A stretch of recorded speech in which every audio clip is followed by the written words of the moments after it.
New York's got amazing Asian food Chinese, Thai, Indian, you name it. But what if I tell you there's a magical cuisine that blends all these flavors, yet has a character all its own, and tastes absolutely incredible? I want Burmese food to spread all over America. Thai food you can see everywhere and very popular, but why not? Why not Burmese food? Myanmar, formerly known as Burma, sits at a crossroads of China, India, and Thailand. Despite being surrounded by some of the world's most celebrated culture, Burmese cuisine and the country itself is relatively unknown. Even in a melting pot city like New York, Burmese food isn't easy to come by. I visited Myanmar 10 years ago and had an amazing time. As a wild travel foodie, I can say the country is such a hidden gem, with one of the most unique cuisines I've encountered. Today, I'm heading to the only Burmese restaurant in Brooklyn to explore what Burmese food has to offer right here in the city. Let's go eat! For a Brooklynite who want to try Burmese food, it used to mean commuting all the way to Queens or Manhattan. So when I discovered this restaurant, I was pretty excited. Burmese Harp is a mom-and-pop restaurant owned by Thang On, a former sushi chef, and his wife, A. My wife is a good chef. Whenever we have making a party, she cooking and then everybody love it. Ding On's sister and some family friends also help out in the kitchen. It's a classic family-owned restaurant. When we visited, Ding On was preparing for the Burmese New Year, Ding Yen, the most important holiday in Myanmar. It is also celebrated across Southeast Asia under different names and various traditions. To celebrate the New Year, Ding On and his family were offering a traditional dessert for free. This is like a rice flour in a paste with the palm jelly on top with the coconut. And they were absolutely delicious. When Myanmar makes the news, it's usually about a military coup, decades of civil wars, or human rights violations. If you know a bit more, you might also know the country was under British rule for over 100 years, and a military dictatorship for another 50 years. And is often portrayed as a dangerous place. That's why, despite its rich history, stunning landscape, and some of the kindest people in the world, Myanmar remains relatively unknown. It gets far fewer tourists than its neighboring countries, and even fewer in recent years due to the coup and a massive earthquake. But what often goes unnoticed is that this is the land of 2,000 years old civilization, filled with architectural marvels, deep religious and cultural influences, and so much more. And if you are not ready to dive into a long history book, just look at the food. Because when you taste it, you are tasting 2,000 years of civilization and the rich creativity of the Burmese people. Speaking of Burmese food, mohinga is always the first dish people talk about. Burmese national dish. You can eat all day. The main ingredient is lemongrass and then banana stem, chickpea crackers. And you eat it with the lime and then cilantro. If you want it spicy, you put some chili powders on it, smoky. And what makes it truly unique are the strong indigenous Burmese roots. It is packed with rich umami flavor, accented by a hint of tang and spice, with layered textures and crunches. All these elements come together to make every bite deeply satisfying. I'm pretty sure I can eat it all day too.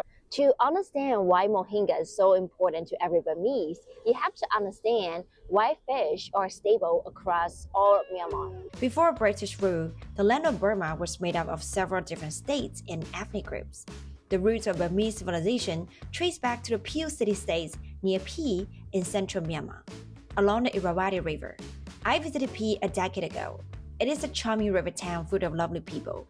The Irrawaddy River is vital to daily life and agriculture, supporting rice cultivation, and is home to a variety of freshwater fish like catfish and tilapia.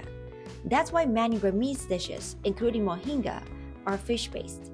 The Peel civilization existing for about 1,000 years, forming deep connections with India through religion, writing, and art, with China via Silk Road trade, agriculture, and brave diplomatic exchanges.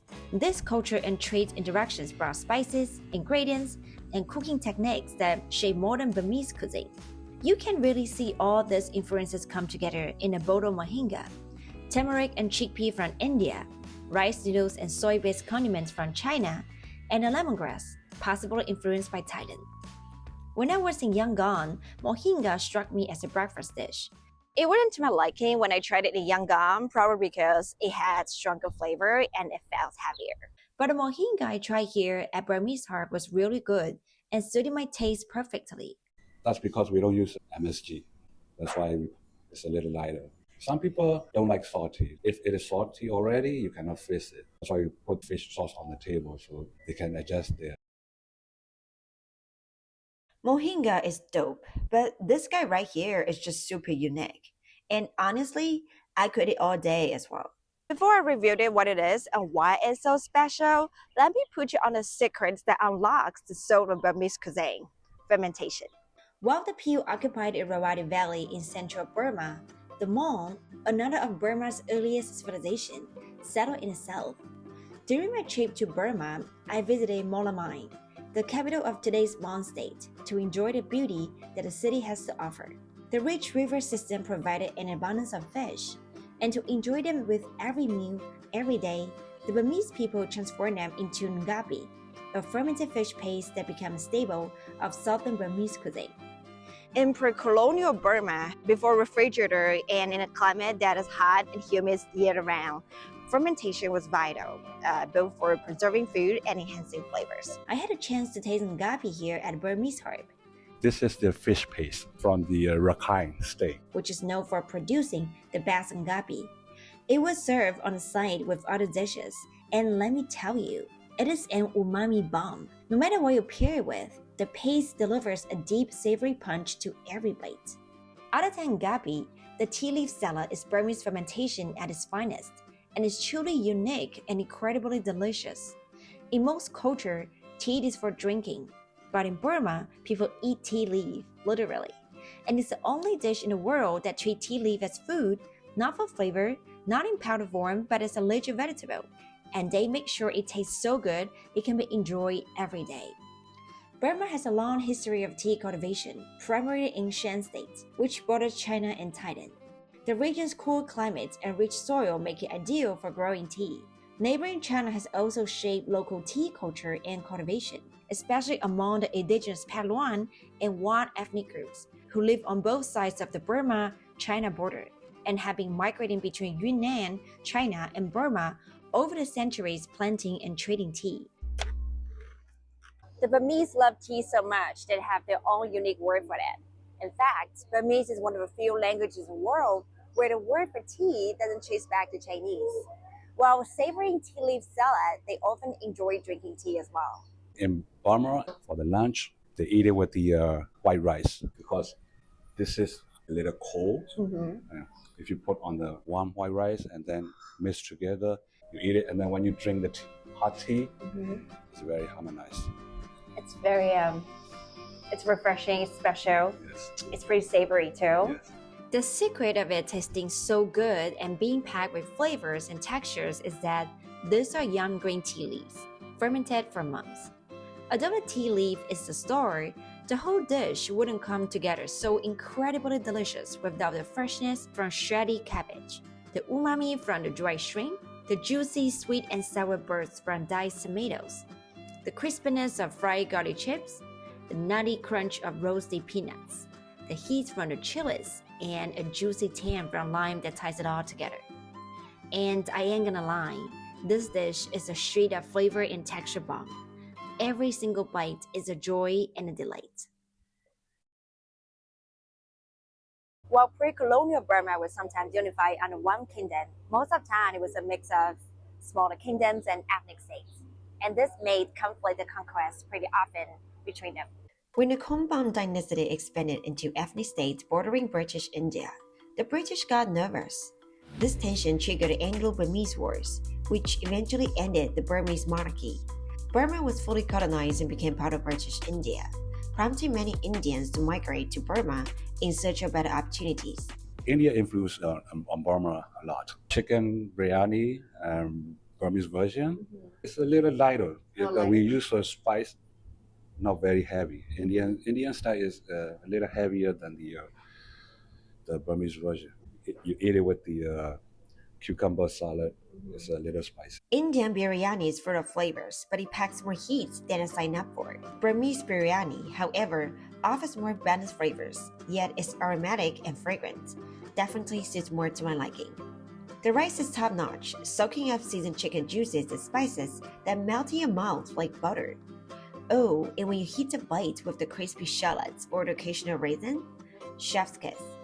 And the best part, really, is eating it together with these freshly made cucumber salads. Oh my god, it's really good. With sliced onions, cilantros, chili, and limes. They go really, really well together.